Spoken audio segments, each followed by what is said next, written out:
Cricket హిస్టరీలోనే the most prestigious series అంటే మనకు గుర్తొచ్చే ఫస్ట్ సిరీస్ యాషెస్, ఇంగ్లాండ్ మధ్య ఆస్ట్రేలియా మధ్య జరిగే సిరీస్.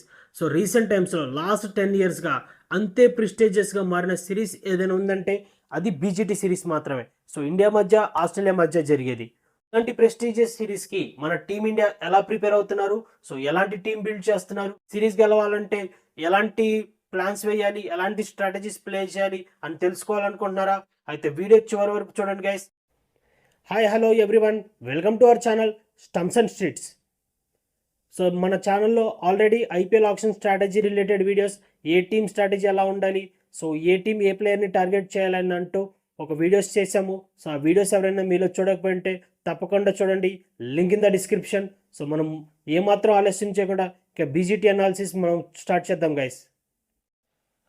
సో ఈ సిరీస్ ఆల్మోస్ట్ మన ఇండియా వైట్ వాష్, న్యూజిలాండ్తో వైట్ వాష్ అయిన తర్వాత స్టార్ట్ అవుతున్న సిరీస్ గైస్. మనం డబ్ల్యూటీసీ ఫైనల్కి వెళ్ళాలంటే ఖచ్చితంగా ఈ సిరీస్ అనేది విన్ అవ్వాలి.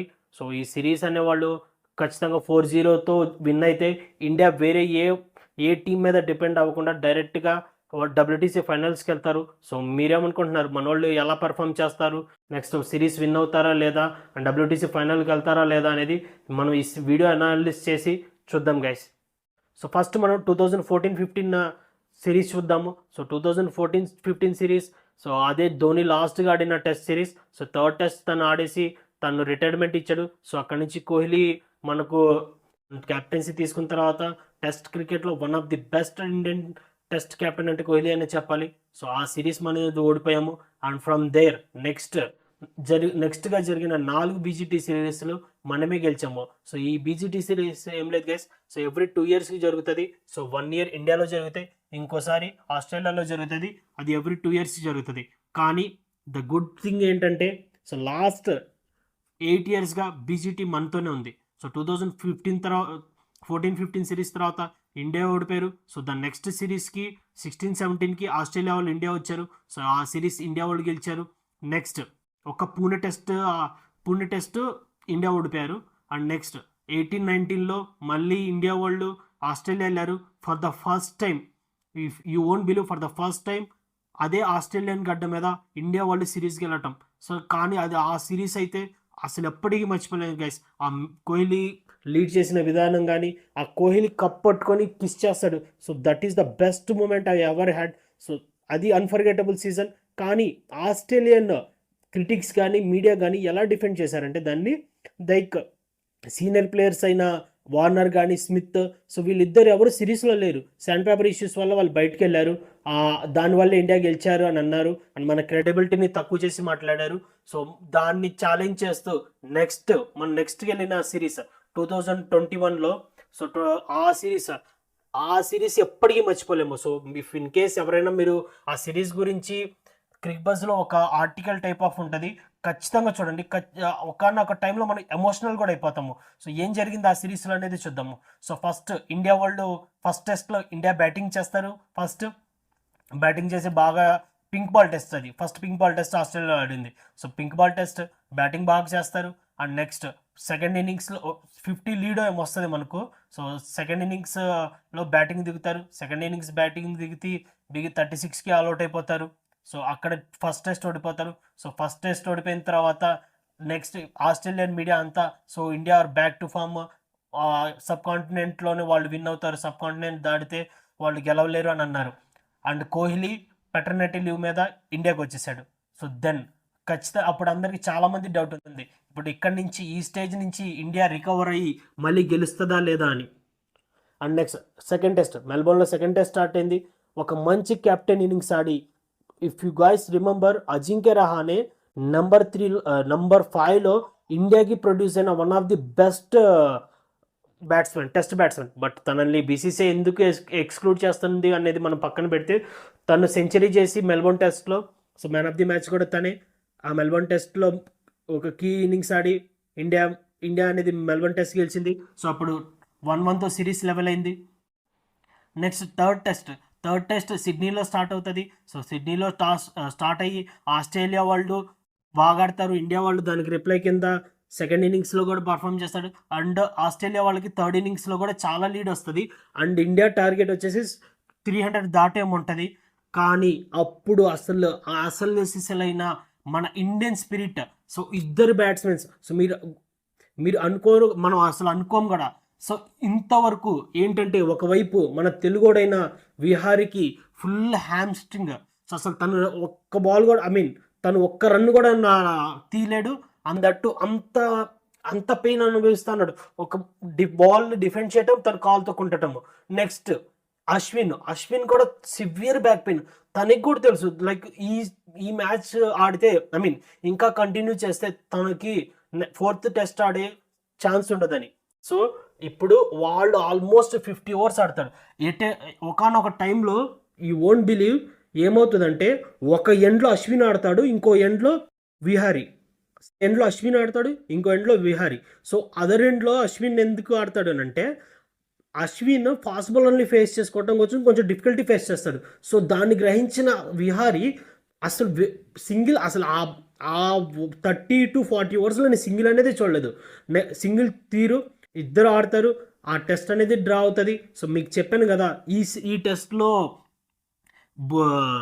ఎవరు విహారీ అండ్ అశ్విన్ ఇంజురీస్తో ఉన్నారని. ఎస్, వాళ్ళు ఇంజురీస్తో 4th టెస్ట్ ఆడరు. సో బిఫోర్ దట్ మనం 4th టెస్ట్ కన్నా మాట్లాడే ముందు ఈ ఫస్ట్ 3 టెస్ట్లో ఏం జరిగిందో తెలుసా మీకు? మన ఆల్రెడీ సీనియర్ ప్లేయర్స్ అందరూ ఫస్ట్ టెస్ట్లో విరాట్ కోహ్లీ, నెక్స్ట్ షమికి తంబు ఇంజురీ అవుతుంది, షమి వెళ్ళిపోతాడు. సెకండ్ టెస్ట్ ఇండియా విన్ అయినా సరే కానీ ఇండియాకి లాస్ జరిగిందని చెప్పాలి. జడేజా వెళ్ళిపోతాడు సెకండ్ టెస్ట్ తర్వాత. Next third test.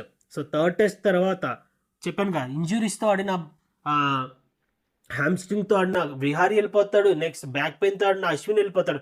If you don't remember guys, వాళ్ళిద్దరు ఆడిన ఆ మ్యాచ్ చూసుంటే ఖచ్చితంగా విహారీకి అంత పెయిన్తో ఆడితే నెక్స్ట్ తన కెరీర్ ఉండదు అని అనిపిస్తుంది. కెరీర్ అంతా తను బలంగా పెట్టి ఆడిన మ్యాచ్ అది. నెక్స్ట్ విహారీ, నెక్స్ట్ అశ్విన్, వీళ్ళిద్దరు వెళ్ళిపోతారు. వీళ్ళిద్దరితో పాటు బుమ్రా కూడా ఇంజరీ అవుతాడు. బుమ్రా కూడా 4th టెస్ట్లో ఉండవు.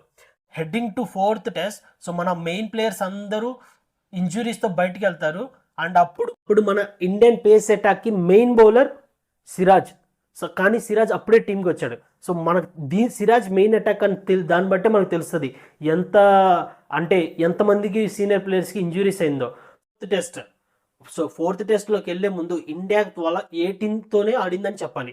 సో 18తో ఆడింది. నెక్స్ట్ ఫస్ట్ ఇన్నింగ్స్ ఆస్ట్రేలియా మళ్ళీ బ్యాటింగ్, దట్టు గబ్బాలో జరిగింది. సో ఆ టెస్ట్లో జరిగిన ఆఫ్షోర్ క్రిటిక్స్ కానీ లేదా కామెంట్స్ కానీ నేను ఎక్కడా చూడలేదు. సో ఎంతమంది స్లెడ్జింగ్ చేశారంటే, పంత్ ఆడుతున్నప్పుడులే కానీ లేదా ఎవరైనా ఆడుతున్నప్పుడు సో ఎలా స్లెడ్జింగ్ చేశారంటే, ఇక్కడ కాదు గబ్బాకి రండి చూసుకుందాము, మా తడాక ఏంటో చూపిస్తామని టిమ్ పెయిన్ వెనక నుంచే చెప్పాడు చాలాసార్లు. సో దానికి రిప్లైగా చెప్తాను దాని తర్వాత ఏమైంది కూడా. అండ్ నెక్స్ట్ అప్పుడు ఫస్ట్ ఆస్ట్రేలియా వాళ్ళు బ్యాటింగ్ ఆడతారు. నెక్స్ట్ ఇండియా వాళ్ళు సెకండ్ ఇన్నింగ్స్ ఐ థింక్ ఇండియాకి లీడ్ 30 వస్తుంది. ఆస్ట్రేలియా వాళ్ళు మళ్ళీ లబ్షన్ ఆడతాడు. సో లబ్షన్ బాగా ఆడి వాళ్ళకి లాస్ట్ 330 టార్గెట్ సెట్ చేస్తారు. For the first time you guys won't believe 330 అనేది అసలు ఎప్పుడు గబ్బాలో చేస్ చేయలేదు. సో గబ్బాలో చేస్ చేయాలని అంటే 5కి ఆల్మోస్ట్ ఇండియా చేస్ చేయాల్సిన టార్గెట్ చాలా ఉంటుంది.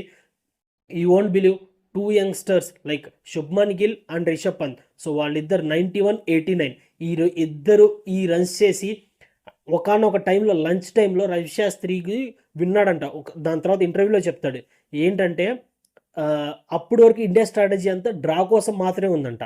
సో ఈ టెస్ట్ డ్రా చేసుకుంటే చాలు అని లాస్ట్లో కూర్చొని రిషబ్ పంత్ అండ్ శుభ్మన్ గిల్ వీళ్ళిద్దరు అనుకుంటున్నారు అంట, ఎలాగైనా ఈ టార్గెట్ మనం చేయాలి, ఖచ్చితంగా ఇది అవ్వాలని. సో మీరు అనుకోవచ్చు, సో వాళ్ళిద్దరూ మనకు 91, 89 రెస్పెక్టివ్ రన్స్ చేసి ఇండియాని మ్యాచ్ గెలిపించారు. కానీ చాలా మంది వరకు పంత్ ఇన్నింగ్స్ని ఎక్కువగా రేట్ చేస్తాడు. అంటే పంత్ ఇన్నింగ్స్ చాలా మంచి ఇన్నింగ్స్ ఆడాడు అని. So I think one of the best innings for Pant career అనేది నేను ఒప్పుకుంటాను. నెక్స్ట్ శుభ్మన్ గిల్ గురించి ఎక్కువ మాట్లాడుకుంటే పంత్ గురించి శుభ్మన్ గిల్ గురించి మాట్లాడుకుంటాము. కానీ ఐ ఆల్వేస్ అంటే ఎవ్వరు మాట్లాడుకునే వ్యక్తి అంటే తక్కువ క్రెడిట్ ఇచ్చే వ్యక్తి, అంటే తక్కువ ఇస్తాం తన క్రెడిట్. మనం అసలు మర్చిపోకుండా మాట్లాడాల్సిన పర్సన్ ఎవరు ఉన్నారంటే Pujara. You won't trust guys. So next day ఆ మ్యాచ్ అయిపోయిన నెక్స్ట్ డే తనకు ఎక్కడెక్కడ బాల్ తగిలిందని చెప్పి ఆస్ట్రేలియన్ న్యూస్ పేపర్లో హెడ్లైన్లో వేస్తారు, లైక్ 12 బాల్స్ ఎక్కడ స్పాట్స్ తగిలినాయి అనేది మొత్తం. అలాంటి అన్ని బాల్స్ తీసుకున్నాడు. ఒకసారి అయితే బాల్ తనకి చెస్ట్ మీద నుంచి వెళ్తుంది, నెక్స్ట్ ఒక్కసారి అయితే హాజిల్వుడ్ వేసిన బాల్ ఫింగర్కి తగులుతుంది, తను అక్కడే బ్యాట్ పడేస్తాడు. అలాంటి ఎన్ని దెబ్బలు తీసుకున్నాడంటే పుజారా చేసింది 50, కానీ పుజారా ఇన్నింగ్స్దే మనకు మ్యాచ్ డిసైడ్ చేసిందని చెప్పి నా ఒపీనియన్ కాదు, చాలా క్రిటిక్స్ కూడా Pujara innings is the best innings. తనే ఒక ఎండ్ వికెట్స్. యాక్చువల్గా ఏమైంది అప్పుడు, శుభ్మన్ గిల్ షార్ట్స్ ఆడుతున్నాడు, ఇటు పక్క మ్యాచ్ ఆడుతున్నాడు. శుభ్మన్ గిల్ అవుట్ అయిపోయిన తర్వాత అజింక్య రహానే వచ్చాడు. అజింక్య రహానే వచ్చి తను 21 ఏమో చేశాడు. సో 21 అలా చేసి వెంటనే తను శుభ్మన్ గిల్ లాగా ఆడాలి అని చెప్పి అవుట్ అయిపోయాడు. దాని తర్వాత రిషబ్ పంత్ పుజారా పార్ట్నర్షిప్ మ్యాచ్ని గెలిపించింది.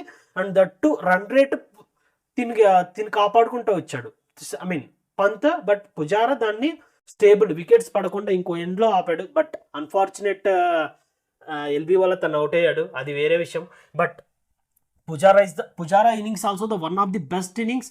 అండ్ ఆల్మోస్ట్ అది లాస్ట్లో మనకు షర్దుల్ ఠాకూర్ వస్తాడు, షర్దుల్ ఠాకూర్ క్యాచ్ ఇస్తాడు, బాల్ ఆడిపోయి క్యాచ్ అవుట్ అవుతాడు. Next Washington Sundar reverse sweep ఆడి తను బౌల్డ్ అవుతాడు.